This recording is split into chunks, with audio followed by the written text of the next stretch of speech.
Itago na natin siya sa pangalang Mona. Nang minsan may dinaramdam, nagpunta si Mona sa puno ng kalapili at dito siya umiyak na umiyak. Ang sabi-sabi ng mga taga rito, may nakatirang white lady umano sa puno. At ito raw ang sumapi sa katawan ng dalaga. Malabo po yung mukha niya eh. Pero yung buhok yung parang ganito po sa akin. Dito nagsimula ang kakaibang kilos ni Mona. Hawak niya pala yung liig niya. Yan na mahigpit yung mahigpit. Nanginginig. Basta nanginig na to, alam na namin. Malakas po talaga na kahit po hawakan po siya talaga, hindi po talaga siya papitigil. Sabi ko parang nangyari to sa panaginip ko, sabi ko. Tapos, hindi po ako talaga naniniwala na nangyari din po sa akin. Kapag sinasapian daw ang isang tao, may paniniwala na kailangan paalisin ang espiritu o demonyo mula sa katawan ng sinaniban o napossessed. Ito ay tinatawag na exorcism mula sa Greek word na exorkosis na ang ibig sabihin sa Ingles ay out oath.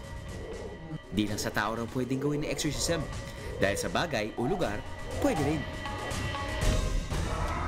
Para sa Catholic faith, ang mga exorcist o yung mga nagsasagawa ng exorcism ay mga piling miyembro lamang ng kaparian. Hindi lahat ng pare ay pwedeng mag-perform ng exorcism. Ang pagiging exorcist ay isang bukasyon din yun eh. Pero hindi naman siya isang special na bukasyon. Ang pagiging exorcist naman kasi ito ay talagang trabaho ng Diyos na ginagamit lang yung tao. Ginagamit yung exorcist, ginagamit yung pare, o kahit na sinong healer. Pero ang pinakang importante dito yung tao, yung pare, ay in touch siya sa galaw ng espiritu sa buhay niya at sa buhay din ng ibang tao. It is really the spirit, yung espiritu ng Diyos, ang talaga nagpapagaling. Ayon sa Bible, si Jesus Christ ang pinakaunang exorcist. Pinatunayan niyan sa Book of Mark, chapter 5, verses 10 to 13.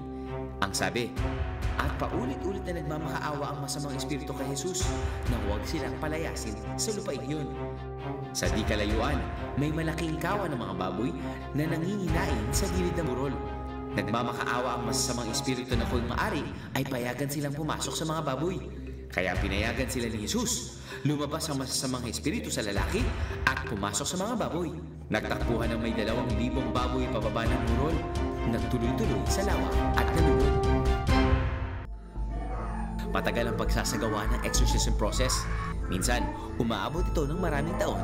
Kaya may mga pagkakataon na hindi kinakaya ng katawan ng sinapian ang proseso. Kapansin-pansin na hindi Ingles o Filipino ang ginagamit ng mga exorcist sa kanilang mga litanya sa exorcism. Sinasabing ang wikang Latin daw ay kinatatakutan ng mga demonyo o espiritu. Father Retro Satana!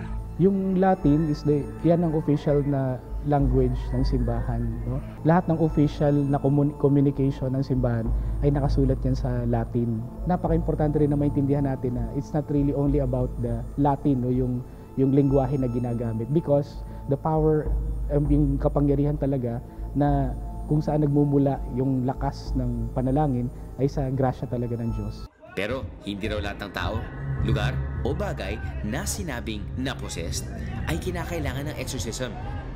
Pinag-aaralan muna ng exorcist ang lugar o tao kung talagang tunay na kaso ng pagsanib ang nagaganap dito. Sa kaso ni Mona, tanging albularyo lamang ang nakakita sa kanyang sitwasyon at hindi pa siya natitingnan ng isang exorcist. Kaya wala pang makapagsasabi kung ang nangyayari kay Mona ay isang tunay na kaso ng pagsanib.